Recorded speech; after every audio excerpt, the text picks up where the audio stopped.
Hello, coolers, and welcome back to Viva Barca. Welcome to the home of everything Barcelona, where we are going to be discussing on the latest developing stories, starting with Lionel Messi. In a recent interview, Messi talks Barcelona, Guardiola, Luis Enrique, Maradona, Argentina, and the World Cup. We are going to be discussing on that as we progress. Then to conclude this episode, talking about Inigo Martinez, as it has been reported that Barcelona have a verbal agreement with the La Liga defender over a 2023 Bosman move, according to Gerard Romero. We are also going to be looking at that. So guys, before we get right into it in much detail, please do ensure to subscribe to the channel if you haven't. Turn on the post bell notification to always stay notified whenever I post a new video. Consider liking the video and please watch it right up to the very end. Former Barcelona captain and current Paris Saint-Germain superstar Lionel Messi recently sat down for a candid chat on Universal Valdano on Movistar Plus, heading into the FIFA World Cup 2022, which he has already confirmed could be his last. The Argentina captain discussed various topics, including his favorites to win the tournament in Qatar, his tenure at Barcelona, his relationship with the managers he has played under, and many much more. Early period at Barca.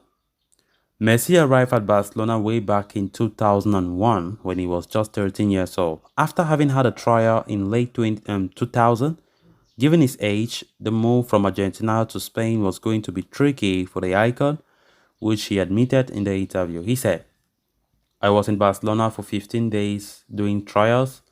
For me, it was spectacular to be at Barca. They gave you clothes, boots, you started training and they gave you a ball so you could warm up on your own. I have never seen anything like that. I am impressed," he said. "I struggled in the dressing room, but once I got onto the pitch, the problems were over. I missed going out to the street and playing like I used to do in Argentina," Messi added. Talking about a shift in dynamics in terms of training sessions after his move to La Masia, he said, "Personally, and in terms of football, coming to Barcelona was an extraordinary change. When I was in Argentina, I only ran, but I hardly played with the ball. Then I came to Barcelona and all the training sessions were with a ball."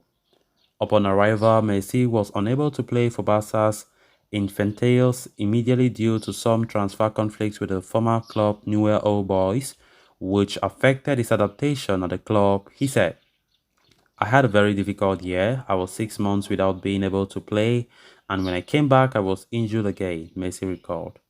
The seven-time Ballon d'Or winner revealed that there was a point when his father asked him if he wanted to return to Argentina, but he stuck it out at Barcelona. He said, "One day my father asked me if I wanted to go back.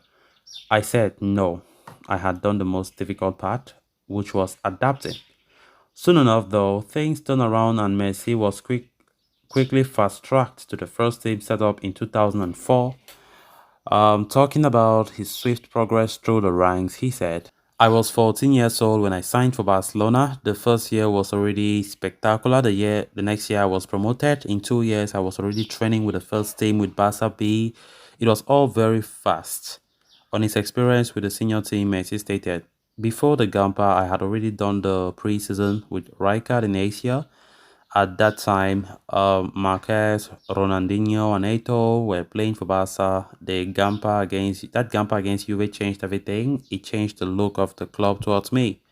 The Argentina captain also revealed how the senior players in the squad at the time helped him adapt. He said, "Ronaldinho, Deco, Mota, Silvano, Xavi, Puyol, they all made me feel like one of them from the start. The way they treated me was great. It's not easy to come into a dressing room like that and be able to integrate normally." While Messi have made his breakthrough under Frank Rijkaard, it was under the tutelage of Pep Guardiola that the 35-year-old was elevated to the status of world's best. Between 2008 and 2012, Guardiola's Barcelona, spearheaded by Messi along with icons like Xavi, Iniesta, and Busquets, among several others, dominated the European footballing scenes like no other. Recalling that period, Messi said, "The Guardiola era was an extraordinary period. Everything happened. Guardiola comes in with what he taught us and made us grow as a team. He found a generation of players that was unique. It was impressive. With Guardiola, we were going to play anywhere and we knew we were going to win, whoever the team was. We knew what to do, how to do it. We knew everything. We had painful defeats, but we were always confident. Reflecting on everything they achieved under Pep Guardiola, Messi stated, with Guardiola, we made things so easy and it was so natural that we didn't realize what were doing. As time goes on, you realize it was unique that we achieved. Messi also spoke about one particular instance to give an idea about how Guardiola's mind worked, as he said. Pep called me. He was at the Deportiva and I was at home. I went and he told me I was going to play as a false nine against Real Madrid. He told me, we are going to do this and do this. Henry's goal that day was exactly as he predicted.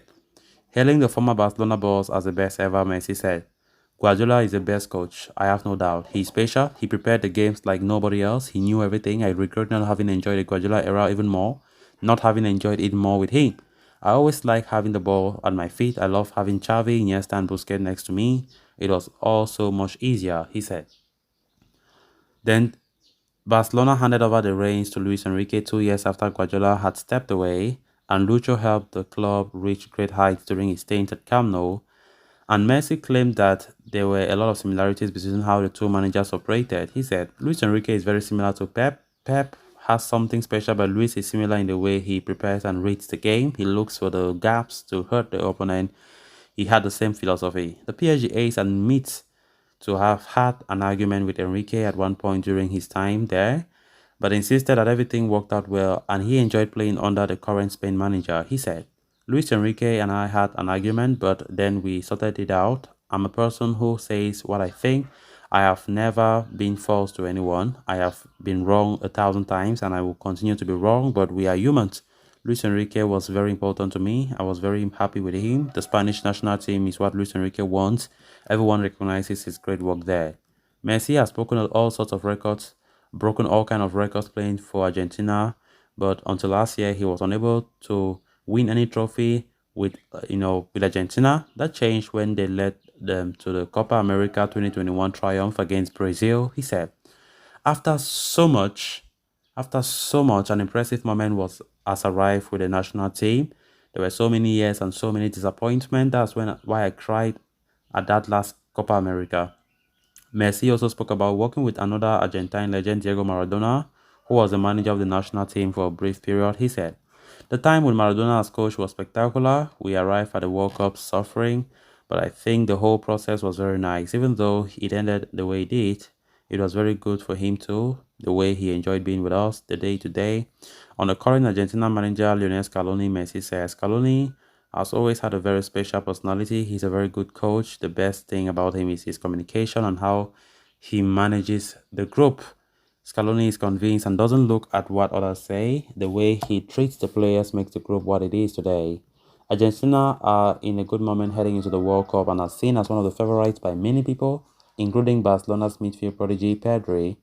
Responding to being considered as one of the favorites, Messi said, we didn't have many clashes against European teams. I think we are in a good moment, but we must not fall into the era of people's madness and believe we are favorites to win the World Cup. We have to be realistic and take it step by step. When asked who he considers as major contenders to win the coveted trophy, the Argentine skipper named reigning champions France, South American rivals Brazil, and Spain as potential victors. He said, despite the injuries, I think France have a great team for the World Cup. Brazil have a great players. They have Neymar. Of course, they have a good team for the World Cup. Spain is a team that is very clear about the style. They make you run. They get the ball out. And they have players with a lot of quality. Spain have a lot of it. And they play the same way every game, no matter who the opponent is. Having had a long career at the highest level, Messi has seen football change over the years and believes that the game will continue to evolve further. He said, I think football has changed a lot. It's more difficult to see a player who is different, who is out of the ordinary, because from a young age, you are forced to play in a certain way. And that's the problem. Football is going to be more and more tactical. You can see nowadays that any team can make it difficult for any team without having great players, but playing well tactically and in an organized way. but then it will be more complicated to see extraordinary players. Then moving on to the next story of discussion, Barcelona's pursuit of Athletic Club defender Inigo Martinez is is no more a secret, and now Gerard Romero has provided an update on the same, saying Barca plans to sign the towering defender in the summer when he will be a free agent. Further, Gerard Romero also said that although both Barca and Martinez have established a verbal agreement over the same, nothing official has been said of as of today. Martinez's future at Athletic Club has been a subject of massive debate, mostly because his current contract ends at the end of the season, and it wasn't long ago that he admitted that there is still no update regarding the same. The subject is a bit tiring, but these are things that happen. I am happy here and I feel very comfortable. My future is still not clear at all. It is neither the time nor the place to talk about these issues of my renewal.